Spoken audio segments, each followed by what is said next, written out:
If I tell you how a king who thought he owned our lives ended up begging from the same people he once oppressed, you may not believe me, but I was there, and I saw it with my own eyes. I was still a boy when King Obodo N'ala began to show his true colors. His palace stood like a mountain in the center of our land, with walls so high that even the birds seemed afraid to fly over it. People said he was powerful, blessed by the gods, but if you lived under his rule, you would know that his blessing was our curse. The king loved only one thing: money. To him, money was sweeter than palm wine, more precious than children, and stronger than any charm. He would send his guards into our homes at night, banging on doors with the butts of their spears, shouting, "Open up! Tribute for the king." The first time they came to our house, my father had just returned from the farm, tired, carrying a heavy basket of yams.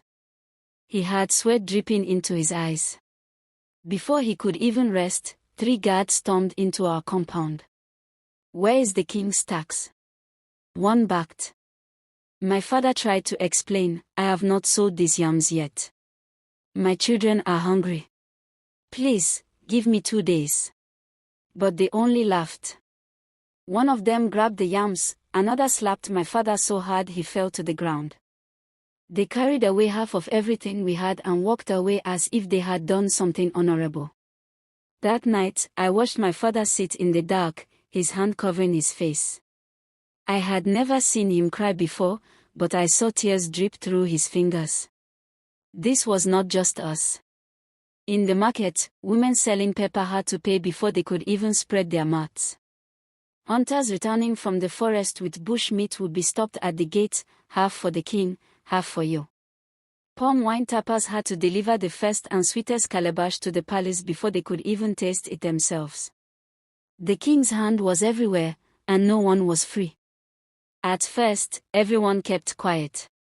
Fear held us like chains. They said if you spoke against the king, you would disappear into the palace dungeon and your family would never see you again. But when hunger entered every household, whispers began. I remember one night, my uncle leaned close to my father and whispered, "A king who eats from the sweat of widows and orphans will not last. The gods are patient, but they are not blind." His voice was low, but it carried weight. I shivered when I heard those words.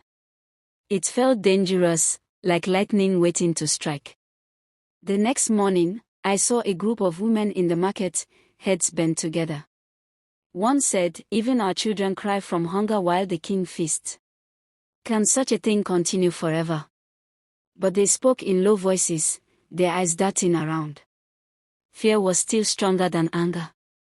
Meanwhile, the king grew richer, fatter, louder. His palace storehouses were so full that gold coins spilled from baskets. Cowries poured like river sand.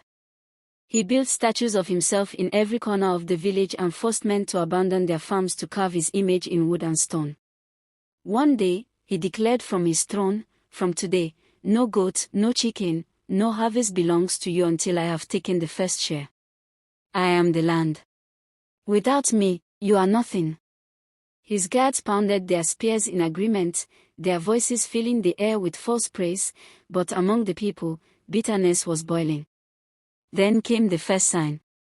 One morning, word spread that the king could not rise from his bed. His legs had swollen like water-filled skins. He summoned all the palace healers. They bathed him in herbs, chanted incantations, poured libations, but nothing worked. Still, the king was stubborn. He roared from his bed, "Bring me more tribute. If the gods are angry, let the people pay the price." And so his guards obeyed, beating farmers harder, seizing even the last baskets of food, while famine grew worse. Mothers boiled leaves for their children. Old men fainted in the fields. Even the air seemed heavy with suffering. Then another sign came.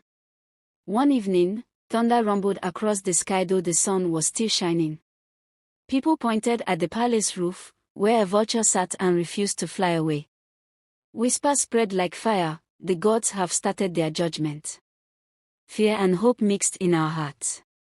I will never forget the market day when everything changed. The king, swollen and weak, insisted on being carried outside in his golden chair to show he was still strong. His servants lifted him high, marching into the market square. "Bow before your king." The guards shouted, but a strange wind rose, and the sky darkened though no rain fell. The people stood silently, not bowing, only watching. The king opened his mouth to speak, but his voice cracked like a broken drum. His face twisted, sweat poured down. Suddenly, a loud crack echoed, his golden chair snapped in two, and King Obodo tumbled down, rolling in the mud. His crown fell off his head, his robe tore, and he lay groaning, covered in dirt. The people gasped, but no one ran to help him. Even his guards froze, their loyalty broken. The king looked small, helpless, like a trapped animal. Then, from the crowd, a child's voice rose clear, "Is this the mighty one who made us starve?" For a moment, silence hung heavy in the air, then a ripple of laughter broke out.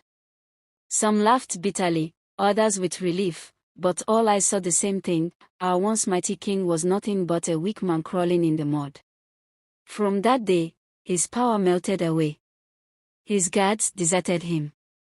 His chiefs plundered his treasury. His statues stood abandoned, birds nesting in their heads. And the man who once sat on a throne of gold now walked with a stick, his swollen legs dragging in the dust. I saw him months later, moving from house to house, begging for food. His voice was thin, his eyes hollow. He knocked on our door once. My father stood at the entrance, looked at him for a long time, then turned and walked away without a word. The same man who had taken everything from us was now begging for a morsel. And so it was proven, a greedy king may build his palace as high as the sky, but when the people and the gods turn against him, not even walls of gold can save him.